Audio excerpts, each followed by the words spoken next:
Christmas wish na lang muna. Christmas wish, lumago yung business namin mula kay Zemada. And magkaroon ng, sana manalo na ako sa kaso. Yun naman talaga ang wish mo. No? How you will describe 2025 for you? Paano mo describe ang 2025 for you? Paano mo describe ang 2025 for you? Describe yung 2025 ko.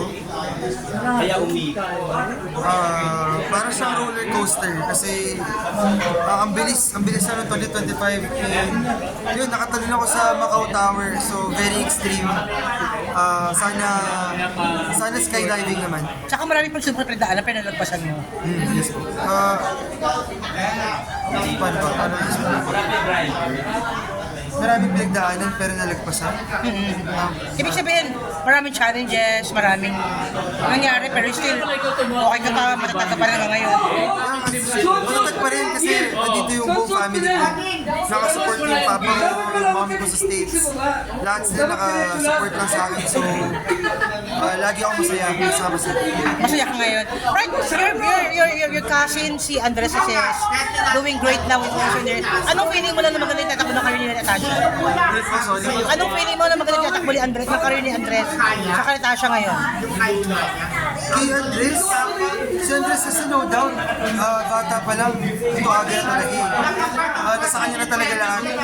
Sobrang pogi talaga ni Andres. Wala na lang masabi kay Andres. Kaya deserve ni Andres lahat yan ni Natasha. Deserve nila lahat ng success nila. Sobrang proud ako sa mga pinsan. Pero ano masabi mo kapag sinasabi ng iba lang, parang nakukompare ka sa kanya?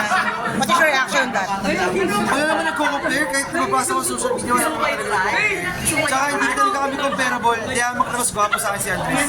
Pero walang rivalry definitely. Wala. Pero are you looking forward na makatrabaho To yung what dalawa? Kung makatrabaho sila, I will very take the opportunity. Gusto ko sila maka-bonding sa work. Pero how's your relationship with them? Okay naman. Nagkita kami last nung FAMAS Awards pa. Okay, kamusta? Kaya magkasama kami sa table. Okay naman. Pero this Christmas, magkikita-kita ba kayo? Ngayong Pasko, magkikita-kita kayo? O may reunion ba kayo o whatever? Ang nakita ko this Christmas yung kuya nila, si Tito EG Boy. Okay. Mas close mo si Tito EG Boy talaga.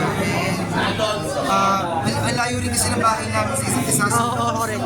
Tsaka sobrang busy nila, ang dami nilang racket.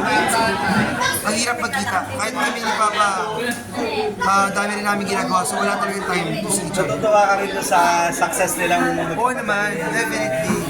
Sobrang proud ako dyan sa mga pizza rin. So isa pa pizza ko na yun. Napakagaling. Si Natasha, nagulat na lang ako. Kaya pala mag-host ng gano'n. Oh, yes. Nagawa niya yung Bad Genius. Mas maganda pa dun sa original. Sobrang galing. Si Andres naman magaling umarte, no? Andres, sobrang galing umarte. Natutuwa ka rin Tsaka ang lakas ng chemistry talaga nila ni Ashley.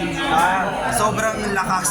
Ano masasabi mo doon sa fandom ng dalawa? Na grabe yung dating... Sobrang lakas ng fandom nila kasi kapag nag-live ako sa TikTok, yung mga Ashdress fan, nagko-comment sila lagi na, are you Ashdress supporter? Sabi ko, oo. Tapos may mga edits na ako sa TikTok. Ano yung nakikita mo sa kanila? Bakit ganun sila ka... Pinakagat ng tao. Pinakagat ng tao. Tapos nang una ka sa kanila, siyempre, di ba, alam mo yan. Yung mga love. Para kasi magjowa talaga sila in real life. So, no doubt na walang kikinigin. Alright. Lakas talaga ng chemistry nila. Tsaka bagay talaga. Ikaw, anong project mo this 2026? Mga dapat abangan. Hintay lang. May pelikula ba? Serye? Meron ba? Wala pa. Sakali bang babalik ka sa showbiz? Gusto mo solo flight ka lang? Gusto mo katulad May ka-love sa team ka. may ka-love team ka? Kung mag-active ka ng bongga. Kung anong decision, kung ano pong bibigyan ni Lord.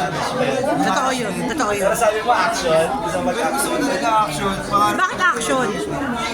Kasi na-excite ako sa mga niniingit ako kay Papa. Alam niyo po ba naman kasi Yes, gusto yes. ko yung niniingit ako sa mga tumbling na may sumasabog sa likod. Tsaka, sinabi ko na sa interview before, kung gagawa ko ng series, gusto ko i-make yung palos. Palos. Or tsaka ni Sasha Montana. Yeah. Movie sila before, alias Palos. Then, sobrang na-fascinate ako dun. Tsaka kaya Vong Navarro, yung Agent X-Men. Sobrang fan ako dun. Medyo comedy yan. Okay, salamat. Thank you. Picture lang.